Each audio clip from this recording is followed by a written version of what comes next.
Boa noite. Que a paz do Senhor esteja com você neste momento. Se você está aqui, é porque deseja descansar sua mente e seu coração na presença de Deus.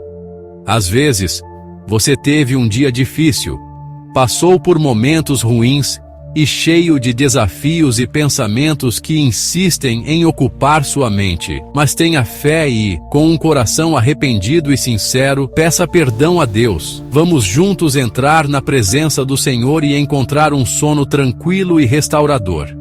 Hoje, vamos meditar sobre uma das orações mais profundas e sinceras da Bíblia, um clamor de arrependimento e de busca pela misericórdia de Deus. Este salmo é uma expressão da alma quebrantada de Davi, após ele ter cometido pecado contra Deus. Vamos ler juntos e refletir sobre a mensagem que ele traz para os nossos corações. Tem misericórdia de mim, ó Deus, segundo a tua bondade. Apaga as minhas transgressões, segundo a multidão das tuas misericórdias. O salmo começa com um pedido claro: tem misericórdia de mim, ó Deus. Davi, em sua dor, reconhece sua necessidade da misericórdia divina. Ele não pede para ser perdoado com base em suas obras ou méritos, mas pela bondade infinita de Deus. Este é um convite para todos nós reconhecermos a nossa dependência do Senhor. Como é difícil, muitas vezes, admitir nossas falhas e pecados diante de Deus, não é? Vamos refletir. Como tem sido a nossa busca pela misericórdia de Deus? Estamos cientes de que, sem Ele, não podemos fazer nada? A primeira chave para um coração renovado é o arrependimento sincero. Lava-me completamente da minha iniquidade e purifica-me do meu pecado. Davi aqui expressa a profundidade de sua necessidade de purificação. Ele não quer apenas uma limpeza superficial, mas uma transformação interior profunda. O pecado tem o poder de nos contaminar de maneira profunda, mas Deus, em sua graça, pode nos purificar por completo. O Senhor deseja limpar nossos corações e nos dar uma nova chance. Ele quer restaurar nossa pureza e nossa alegria na sua presença. Pois eu conheço as minhas transgressões, e o meu pecado está sempre diante de mim. Contra ti somente pequei e fiz o que é mal aos teus olhos, de modo que seja justo o teu falar e puro o teu juízo. Aqui vemos Davi reconhecendo a gravidade do seu pecado. Ele não tenta justificar suas ações. Ele não faz acusações ou busca desculpas. Ele sabe que o pecado, em última instância, é contra Deus. Quando nos deparamos com nossas próprias falhas, somos chamados a um profundo exame de consciência. O pecado afeta nosso relacionamento com Deus, e é diante dele que devemos buscar perdão. Eu nasci na iniquidade, e em pecado me concebeu minha mãe. Davi reconhece que o pecado não é apenas um ato isolado, mas algo que está enraizado na natureza humana. Nascemos com uma tendência para o pecado, mas isso não significa que estamos sem esperança. Deus nos chama ao arrependimento e à transformação. Ele sabe de nossas fraquezas, mas deseja nos purificar e renovar. Purifica-me com hisopo, e ficarei limpo. Lava-me, e ficarei mais alvo do que a neve. Faz-me ouvir júbilo e alegria, para que exultem os ossos que esmagaste. Esconde o rosto dos meus pecados, e apaga todas as minhas iniquidades. Cria em mim um coração puro, ó Deus, e renova em mim um espírito reto. Neste momento, Davi pede pela purificação e pela renovação de Deus. Davi implora para ser lavado de tal forma que se torne mais alvo do que a neve, como símbolo da pureza completa que só Deus pode trazer. A chave aqui é que, após o arrependimento sincero, Davi busca não apenas o perdão, mas também a renovação interior.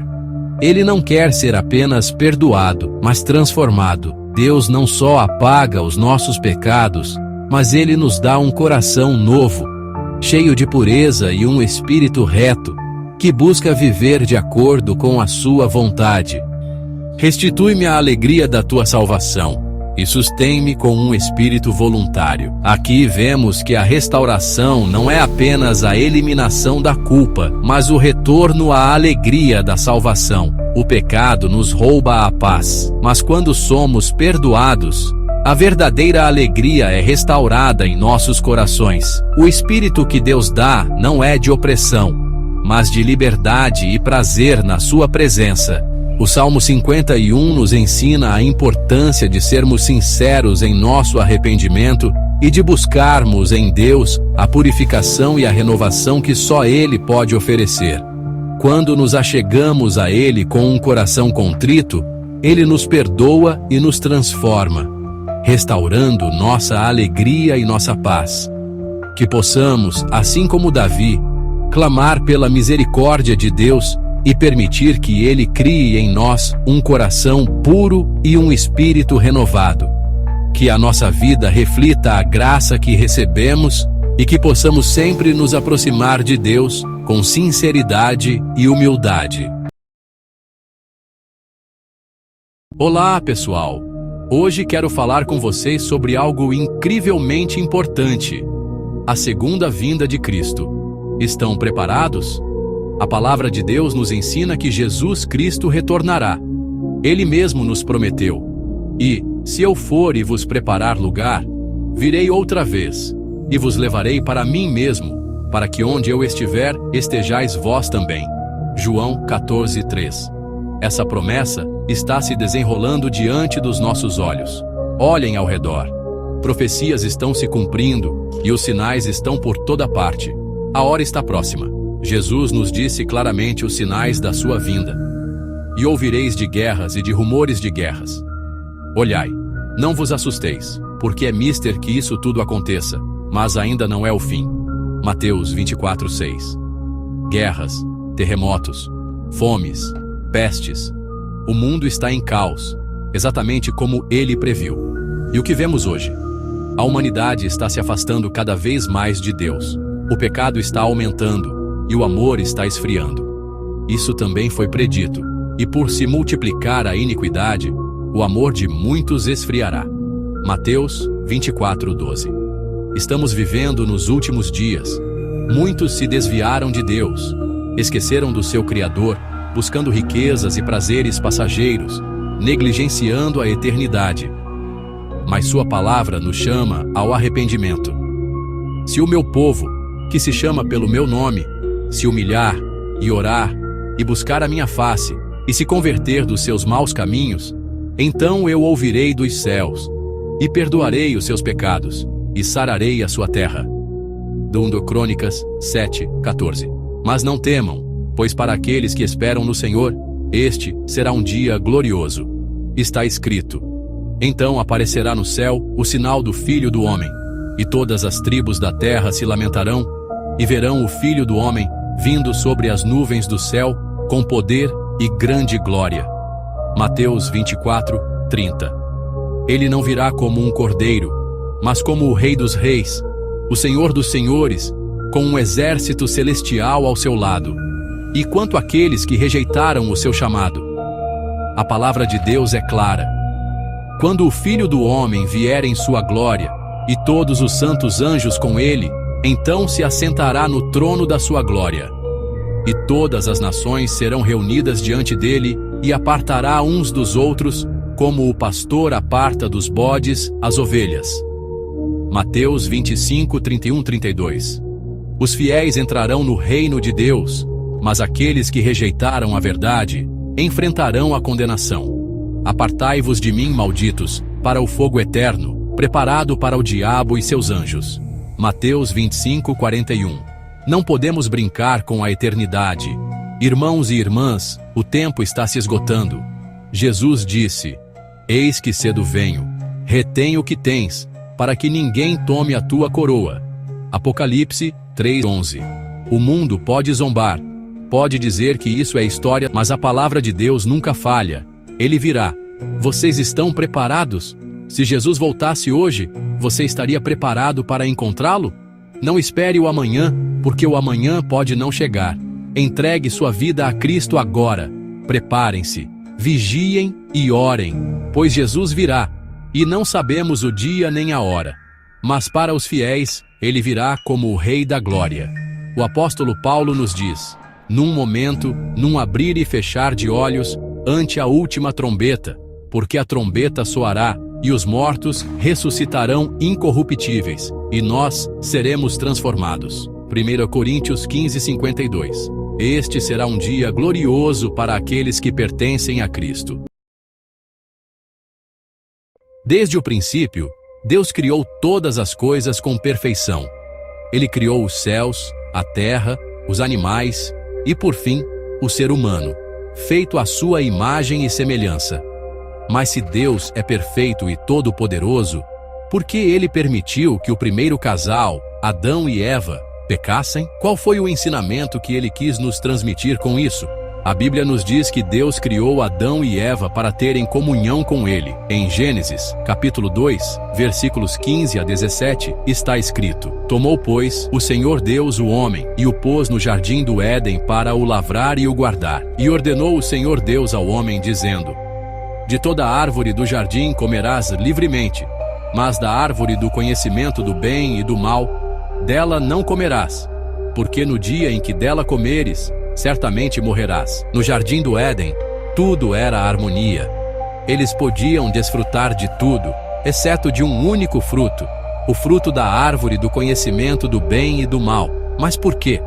Será que Deus queria privá-los de algo? Na verdade, convite à obediência e à confiança. Eles tinham o livre-arbítrio para escolher seguir a Deus ou desobedecer. Então, veio a tentação. A serpente, símbolo do inimigo, sugeriu que Deus estava escondendo algo bom deles. Em Gênesis, capítulo 3, versículos 4 e 5, a serpente diz: Então a serpente disse à mulher: Certamente não morrereis, porque Deus sabe que no dia em que dele comerdes, se abrirão os vossos olhos, e sereis como Deus, sabendo o bem e o mal. Eva olhou para o fruto, desejou-o, pegou e comeu. Adão também comeu. E assim, o pecado entrou no mundo. Mas por que Deus permitiu isso? Quando Adão e Eva desobedeceram, perderam sua comunhão direta com Deus. Eles sentiram vergonha e medo, algo que nunca haviam experimentado antes. O pecado trouxe sofrimento, separação e morte.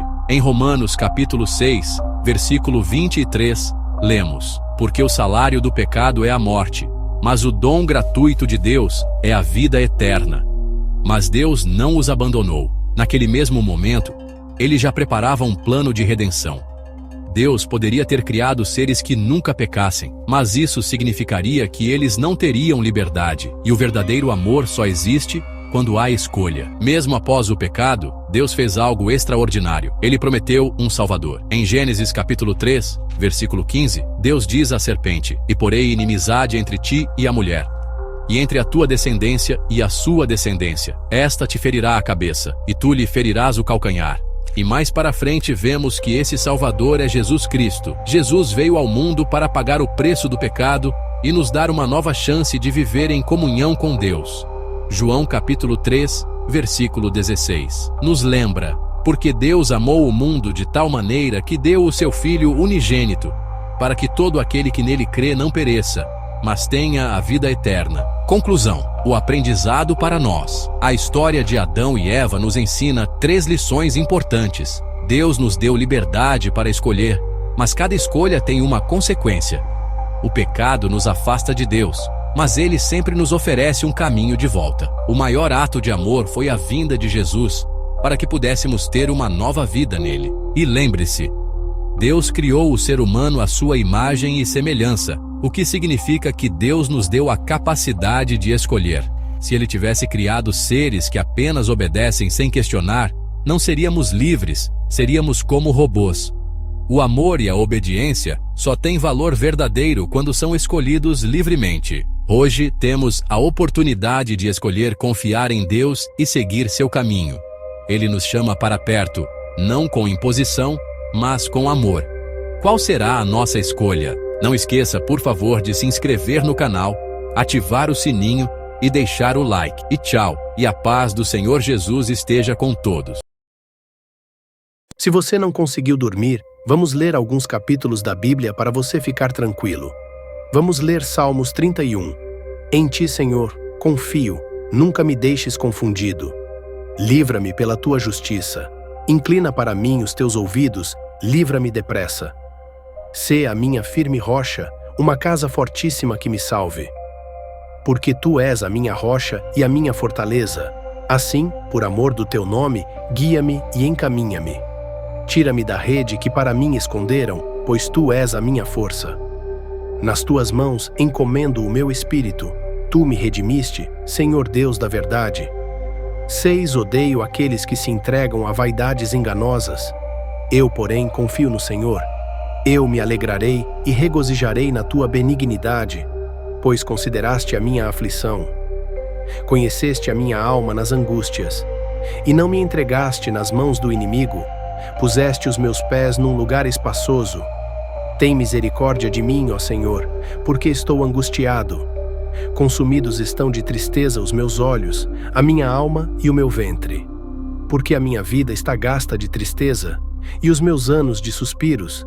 A minha força descai por causa da minha iniquidade, e os meus ossos se consomem.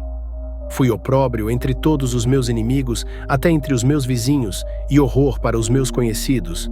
Os que me viam na rua fugiam de mim. Estou esquecido no coração deles, como um morto. Sou como um vaso quebrado. Pois ouvi a murmuração de muitos, temor havia ao redor, enquanto juntamente consultavam contra mim, intentaram tirar-me a vida. Mas eu confiei em ti, Senhor, e disse: Tu és o meu Deus. Os meus tempos estão nas tuas mãos. Livra-me das mãos dos meus inimigos e dos que me perseguem. Faze resplandecer o teu rosto sobre o teu servo. Salva-me por tuas misericórdias. Não me deixes confundido, Senhor, porque te tenho invocado. Deixa confundidos os ímpios e emudeçam na sepultura. Emudeçam os lábios mentirosos que falam coisas más, com soberba e desprezo contra o justo. Ó, quão grande é a tua bondade, que guardaste para os que te temem, a qual operaste para aqueles que em ti confiam na presença dos filhos dos homens. Tu os esconderás, no secreto da tua presença, dos desaforos dos homens, encobri-los-ás em um pavilhão, da contenda das línguas. Bendito seja o Senhor, pois fez maravilhosa a sua misericórdia para comigo em cidade segura. Pois eu dizia na minha pressa: estou cortado de diante dos teus olhos. Não obstante, tu ouviste a voz das minhas súplicas, quando eu a ti clamei. Amai ao Senhor, vós todos que sois seus santos, porque o Senhor guarda os fiéis e retribui com abundância ao que usa de soberba. Esforçai-vos, e ele fortalecerá o vosso coração, vós todos que esperais no Senhor. Salmo 66. Celebrai com júbilo a Deus, todas as terras. Cantai a glória do seu nome, dai glória ao seu louvor. Dizei a Deus: quão tremendo és tu nas tuas obras. Pela grandeza do teu poder se submeterão a ti os teus inimigos. Todos os moradores da terra te adorarão e te cantarão. Cantarão o teu nome. Vinde e vede as obras de Deus. É tremendo nos seus feitos para com os filhos dos homens. Converteu o mar em terra seca. Passaram o rio a pé. Ali nos alegramos nele. Ele domina eternamente pelo seu poder. Os seus olhos estão sobre as nações. Não se exaltem os rebeldes. Bendizei, povos, ao nosso Deus, e fazei ouvir a voz do seu louvor, ao que sustenta com vida a nossa alma, e não consente que sejam abalados os nossos pés. Pois tu, ó Deus, nos provaste, tu nos afinaste como se afina a prata. Tu nos puseste na rede, afligiste os nossos lombos, fizeste com que os homens cavalgassem sobre as nossas cabeças. Passamos pelo fogo e pela água, mas nos trouxeste a um lugar espaçoso. Entrarei em tua casa com holocaustos. Pagar-te-ei os meus votos, os quais pronunciaram os meus lábios, e falou a minha boca, quando estava na angústia. Oferecer-te-ei holocaustos gordurosos com incenso de carneiros. Oferecerei novilhos com cabritos. Vinde e ouvi, todos os que temeis a Deus, e eu contarei o que ele tem feito à minha alma. A ele clamei com a minha boca, e ele foi exaltado pela minha língua.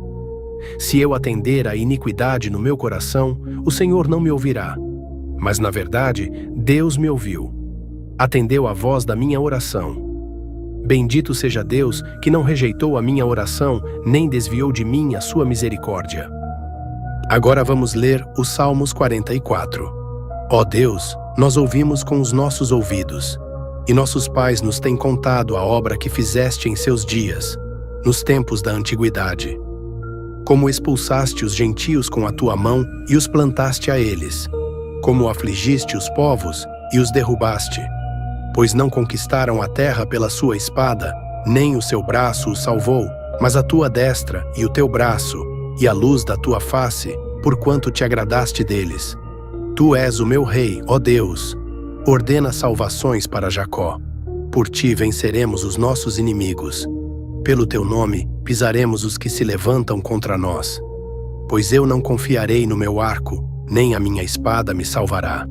Mas tu nos salvaste dos nossos inimigos e confundiste os que nos odiavam. Em Deus nos gloriamos todo o dia e louvamos o teu nome eternamente. Mas agora tu nos rejeitaste e nos confundiste, e não sais com os nossos exércitos. Tu nos fazes retirar do inimigo, e aqueles que nos odeiam nos saqueiam para si. Tu nos entregaste como ovelhas para comer, e nos espalhaste entre os gentios. Tu vendes por nada o teu povo, e não aumentas a tua riqueza com o seu preço. Tu nos pões por opróbrio aos nossos vizinhos, por escárnio e zombaria daqueles que estão à roda de nós. Tu nos pões por provérbio entre os gentios, por movimento de cabeça entre os povos. A minha confusão está constantemente diante de mim, e a vergonha do meu rosto me cobre, a voz daquele que afronta e blasfema, por causa do inimigo e do vingador. Tudo isto nos sobreveio. Contudo, não nos esquecemos de ti, nem nos ouvemos falsamente contra a tua aliança. O nosso coração não voltou atrás, nem os nossos passos se desviaram das tuas veredas. Ainda que nos quebrantaste num lugar de dragões e nos cobriste com a sombra da morte. Se nós esquecemos o nome do nosso Deus e estendemos as nossas mãos para um Deus estranho, porventura não esquadrinhará Deus isso? Pois Ele sabe os segredos do coração. Sim, por amor de ti, somos mortos todo o dia. Somos reputados como ovelhas para o matadouro. Desperta, porque dormes, Senhor. Acorda, não nos rejeites para sempre. Porque escondes a tua face e te esqueces da nossa miséria e da nossa opressão. Pois a nossa alma está abatida até ao pó, o nosso ventre se apega à terra. Levanta-te em nosso auxílio e resgata-nos por amor das tuas misericórdias. Tem misericórdia de mim, ó Deus, segundo a tua benignidade. Apaga as minhas transgressões, segundo a multidão das tuas misericórdias. Lava-me completamente da minha iniquidade e purifica-me do meu pecado, porque eu conheço as minhas transgressões e o meu pecado está sempre diante de mim. Contra ti somente pequei, e fiz o que a teus olhos é mal, para que sejas justificado quando falares e puro quando julgares. Eis que em iniquidade fui formado, e em pecado me concebeu minha mãe. Eis que amas a verdade no íntimo, e no oculto me fazes conhecer a sabedoria. Purifica-me com hisopo, e ficarei puro. Lava-me, e ficarei mais alvo do que a neve. Dá de ouvir júbilo e alegria, para que gozem os ossos que tu quebraste. Esconde a tua face dos meus pecados, e apaga todas as minhas iniquidades. Cria em mim, ó Deus, um coração puro, e renova em mim um espírito reto. Não me lances fora da tua presença, e não retires de mim o teu Espírito Santo. Torna a dar-me a alegria da tua salvação, e sustém-me com um espírito voluntário. Então ensinarei aos transgressores os teus caminhos, e os pecadores a ti se converterão. Livra-me dos crimes de sangue, ó Deus, Deus da minha salvação, e a minha língua louvará altamente a tua justiça. Abre, Senhor, os meus lábios, e a minha boca entoará o teu louvor. Porque te não comprazes em sacrifícios, senão eu os daria. Tu não te deleitas em holocaustos. Os sacrifícios para Deus são o espírito quebrantado. A um coração quebrantado e contrito não desprezarás, ó Deus. Abençoa a Sião, segundo a tua boa vontade. Edifica os muros de Jerusalém. Então te agradarás de sacrifícios de justiça, dos holocaustos e das ofertas queimadas. Então se oferecerão novilhos sobre o teu altar. Olá, que a paz do Senhor Jesus Cristo esteja com todos vocês. Hoje vamos falar sobre uma história fascinante e profunda da Bíblia. Uma história que mostra o desespero de um rei, a desobediência a Deus e as consequências de recorrer a práticas proibidas. Estamos falando de Saul, o primeiro rei de Israel, e a vez em que ele consultou uma feiticeira. Você sabia que essa atitude de Saul, descrita em 1 Samuel 28, é um dos momentos mais trágicos e reveladores da vida dele? Vamos entender o que levou Saul a tomar essa decisão e o que ela nos ensina sobre como Deus quer que lidemos com nossos problemas. Contexto da história. Saul foi escolhido por Deus para ser o primeiro rei de Israel. Ele começou bem, mas ao longo do tempo ele foi se afastando de Deus. Em vários momentos, Saul desobedeceu a Deus, e por isso Deus o rejeitou como rei e escolheu Davi para ocupar seu lugar. Quando os filisteus começaram a ameaçar Israel, Saul estava desesperado. Ele procurou respostas de Deus, mas algo estranho aconteceu. Deus não respondeu mais a Saul. Não havia mais profetas, nem sonhos, nem respostas através do Urim, o meio que os sacerdotes usavam para buscar a vontade de Deus. A decisão de consultar a feiticeira.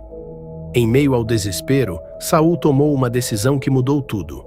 Ele procurou uma feiticeira, uma mulher que praticava a magia e o ocultismo, e pediu que ela invocasse o espírito do profeta Samuel, que já havia morrido. Isso era algo proibido por Deus, pois ele sempre ensinou que praticar magia ou consultar médiuns era uma abominação.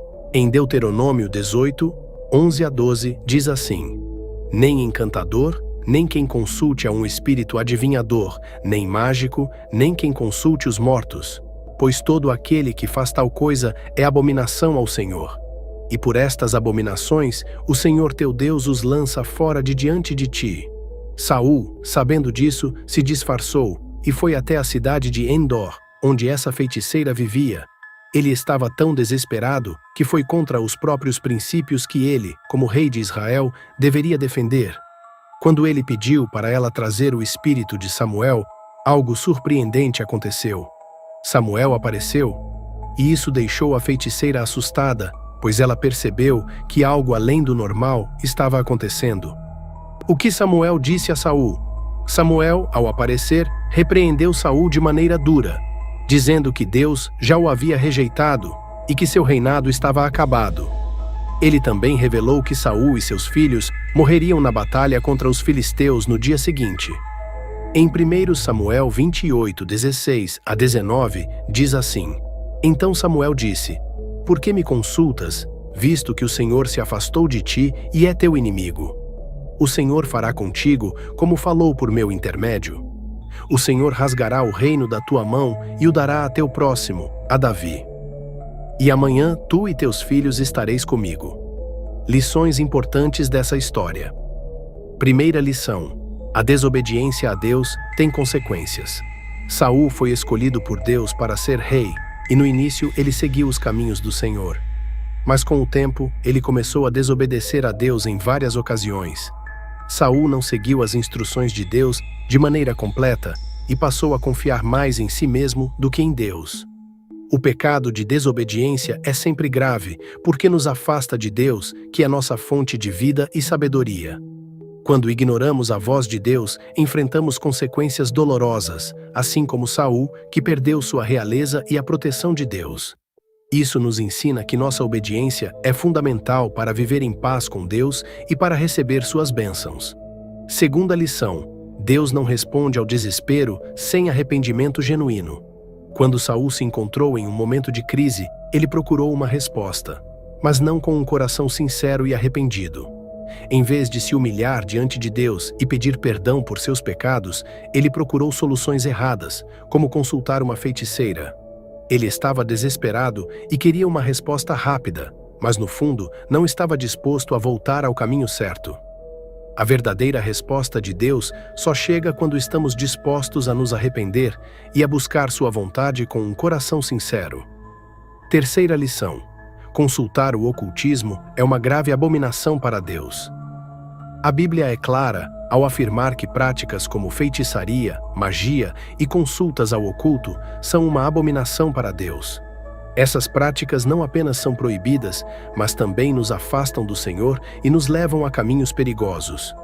Quando Saul procurou a feiticeira, ele estava rejeitando a orientação divina e buscando poder em fontes erradas. Deus deseja que confiemos totalmente nele e não em práticas que desonram sua santidade.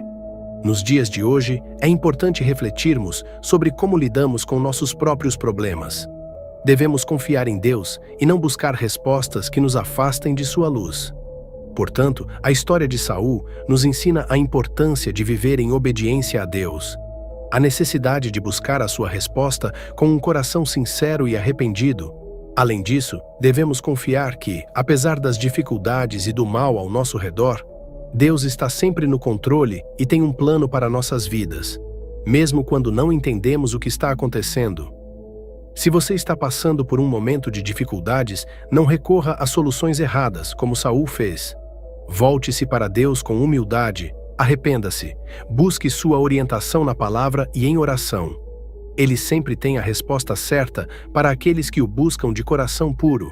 Lembre-se, não importa quão escura seja a situação, Deus é a nossa luz, e Ele deseja guiar os nossos passos para um futuro de paz e prosperidade conforme a sua vontade. Volte-se para Deus e Ele cuidará de você. Se você gostou dessa reflexão, curta, compartilhe e comente abaixo o que você aprendeu com a história de Saul. Que Deus abençoe a sua vida. Não esqueça de se inscrever no canal, ativar o sininho e deixar o like. O dia terminou. É hora de dormir. Mas sua mente está a mil. Preocupações sussurram. Medos te mantêm acordado. Todos nós ansiamos por uma boa noite de sono. Queremos dormir profundamente e acordar renovados. Mas como? Onde podemos encontrar a verdadeira paz? A Bíblia oferece uma solução. A palavra de Deus promete paz e descanso para nossas almas. Ela fala de uma paz que transcende o entendimento. Vamos explorar as palavras de conforto e esperança encontradas nas Escrituras. Jesus diz: "Venham a mim, todos vocês que estão cansados e sobrecarregados, e eu lhes darei descanso." Você está cansado? Se sente sobrecarregado? Jesus te convida a vir até Ele. Ele oferece um lugar de descanso para a sua alma. Este descanso não é apenas sobre sono físico. É uma paz profunda que vem de conhecer a Deus. É a confiança de que Ele se importa com você. Jesus anseia por aliviar seus fardos e te dar paz. A Bíblia está repleta de versículos que trazem paz. Salmos capítulo 4, versículo 8 diz: "Em paz me deito e durmo, pois só Tu, Senhor, me fazes viver em segurança." Quando confiamos em Deus, podemos descansar com segurança. Ele é nosso protetor e nosso escudo. Quando as preocupações preencherem sua mente, leve-as a Deus em oração. Filipenses, capítulo 4, versículos 6 e 7, nos diz: "Não andem ansiosos por coisa alguma, em tudo, pela oração e súplicas, e com ação de graças, apresentem seus pedidos a Deus. E a paz de Deus, que excede todo o entendimento, guardará o coração e a mente de vocês em Cristo Jesus." No Evangelho de Marcos, lemos sobre Jesus acalmando uma tempestade. Os discípulos estavam apavorados, mas Jesus dormia tranquilamente no barco. Quando o acordaram, ele repreendeu o vento e as ondas, dizendo: "Aquiete-se, silêncio." Marcos, capítulo 4, versículo 39. Imediatamente, a tempestade se acalmou e houve uma grande calmaria. Essa história nos lembra que Jesus tem poder sobre todas as tempestades em nossas vidas. Ele pode acalmar nossos medos e trazer paz aos nossos corações atribulados. Não importa o quão grandes sejam as ondas, Ele está sempre conosco. Boa noite, querido irmão e irmã. Que a paz do Senhor esteja com você. Hoje vamos refletir sobre a fé e como ela nos sustenta nos momentos de incerteza. Respire fundo, relaxe e permita que essas palavras fortaleçam seu coração. Começamos com uma promessa de Deus. Ora, a fé é a certeza daquilo que esperamos e a prova das coisas que não vemos.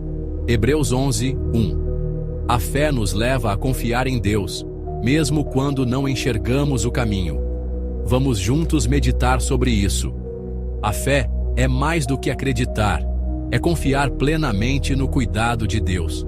Muitas vezes, enfrentamos momentos de dúvida e medo, mas a palavra nos ensina, porque andamos por fé, e não pelo que vemos. 2 Coríntios 5:7. Imagine-se caminhando em uma estrada escura, sem enxergar o que há à sua frente, mas você sabe que Deus está ali, guiando seus passos. Assim é a fé. Jesus ensinou aos seus discípulos que a fé é poderosa. Se você tiver fé do tamanho de um grão de mostarda, poderá dizer a este monte: vá daqui para lá, e ele irá, nada lhe será impossível. Mateus 17, 20. A Bíblia nos dá muitos exemplos de fé. Um deles é Abraão. Deus lhe prometeu um filho, mesmo em sua velhice, e ele creu. Sem duvidar, ele creu na promessa de Deus, e foi fortalecido na fé, dando glória a Deus. Romanos 4, 20. Abraão não viu a promessa se cumprir de imediato, mas esperou com confiança. Deus é fiel para cumprir o que promete. Outro exemplo é Pedro, que andou sobre as águas quando manteve os olhos em Jesus, mas quando duvidou, começou a afundar. Imediatamente, Jesus estendeu a mão e o segurou. Homem de pequena fé, por que você duvidou? Mateus 14, 31. A fé nos mantém firmes.